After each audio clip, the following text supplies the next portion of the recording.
of this earth is going to stop me from broadcasting.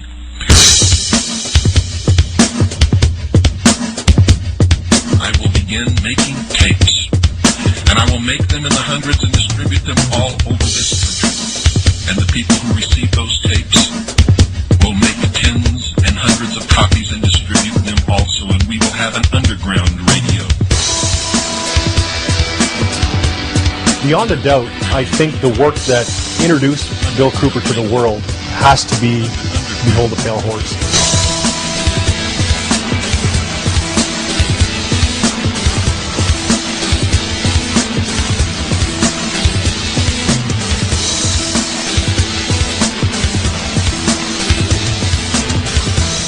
And Bill told him point blank, do not come up here, you're not welcome, I'm not talking to you, and you go back and tell your bosses that there's not going to be another Waco Ruby Ridge in this country. Marty, Scott, this all happened in a little town called Eager, Arizona, which is just on the eastern side of the state of Arizona. It's almost on the border of New Mexico. This is what we know so far. Sheriff's deputies, we understand, were trying to serve some type of arrest warrant on a man by the name of William Cooper. He's also known as Bill Cooper. Do you understand what I'm talking about? What is our common bond truly? Freedom. In this case, Bill Cooper was shot to death. We do have a crew en route to Eager, Arizona, and we'll have a lot more coming up on tonight's news. Most people are no better than animals who do not have intelligence because they don't use their intelligence. And to these men who control things behind the scenes, you are stakes on the table by choice and consent, and will always be ruled and manipulated and enslaved by people who do use their brains. Bill hated right-wing, hated left-wing. He hated these labels. He was an American. He believed in the U.S. Constitution. And if you were right-wing, you had an agenda. If you're left-wing, you had an agenda. Bill had no agenda. Bill believed in the Constitution.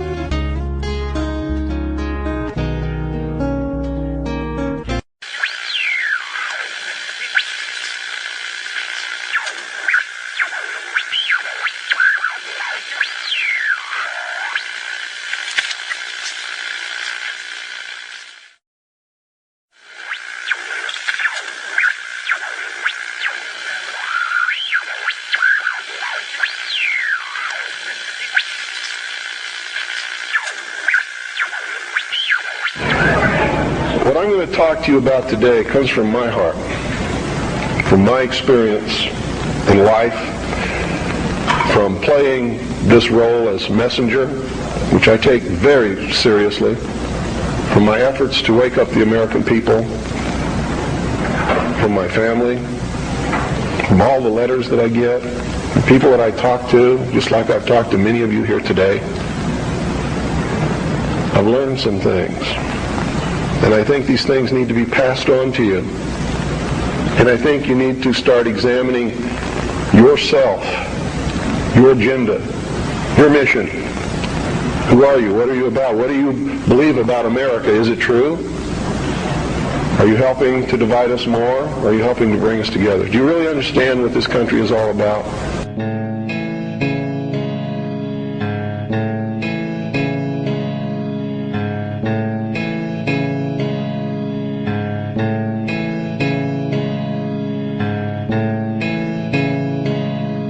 If you listened to shortwave radio throughout the 1990s, you were bound to invariably come across the sound of a captivating voice in the wilderness.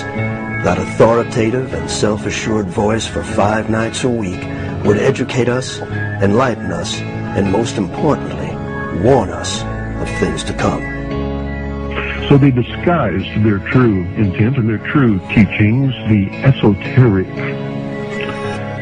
with a system of exoteric descriptions. That to the profane would mean one thing, and to the initiate or the adept would mean quite another. But that was then. This is now. What sort of creature inhabits the modern domain? Who is the modern man? That voice spoke to us of matters esoteric and exoteric, political and supernatural, scientific and lawful. That voice was world-renowned author, radio show host, and ex-Naval Intelligence Officer Milton William Cooper, otherwise known as Bill Cooper. And that, I was reared in a military family. My father's an Air Force colonel. He's retired now. He was a command pilot. And I traveled all over the world, lived on military bases for most of my life. I was really an indoctrinated individual, you might say. I was as establishment as you could get, as gung-ho, pro-government, pro-America, pro-military. And that's why I went into the military, because that had been so much of my life. I went into the Air Force. I was in the Strategic Air Command for 4 years as an aircraft and missile hydraulic technician. Bill left the Air Force in 1965 to join the United States Navy. Cooper was a member of the Office of Naval Security and Intelligence, serving as a harbor and river patrol boat captain at Da Nang and the Dong Ha River Security Group, Qua Viet, Republic of Vietnam. William Cooper was awarded several medals for his leadership and heroism during combat, including 2 with V for valor. He served on the intelligence briefing team for the Commander-in-Chief of the Pacific Fleet. It was during this time Bill would witness something that would forever change his life. While we were on a transit from the Portland-Seattle area, on the surface I actually saw, I was the port lookout, and I saw the most incredible thing that I think I've ever seen in my life. And it had such a profound effect upon my view of the universe and the world that we live in, that I wish everybody could experience this. I saw come up out of the ocean, from beneath the surface of the sea, a huge disc-shaped craft about the size of a Midway-class aircraft carrier, which is tremendous in size. Came up out of the ocean and rose into the air and tumbled on its axis and went up into the clouds, and I was awestruck, dumbstruck. And I mean dumbstruck literally. I could not utter a sound. My first impulse was to tell the officer of the deck that I'd seen a flying saucer, and then luckily for me I couldn't talk. So I told the officer of the deck that I'd seen something about 15 degrees off the port bow at a relative distance of about 2.5 nautical miles. And he began to look in that area. And the starboard lookout had heard me tell him this, and he began to look over there. And it did something that, as far as I knew, was absolutely impossible. I'd been in the Air Force. I'd worked on the state-of-the-art of our aviation capabilities, and here I was on the deck of a submarine in the conning tower, and I knew what we had to be able to have to go underwater, and I knew that the two were incompatible. Here's something that came from under the water and flew in the air and performed maneuvers, and then came back down and interfaced with the water at tremendous speed and remained intact, which realistically it never touched the water. The water sort of magically opened up in front of it, but something had to interface with that water. Anything that we had that interfaced with the water in that manner would have been disintegrated. It's like hitting a brick wall. So I was looking at a technology that, as far as our laws of physics and what we knew at that time, didn't exist. This was in 1966. But when we reached Pearl Harbor, we were not allowed to go ashore to go on liberty, even though we didn't have the duty.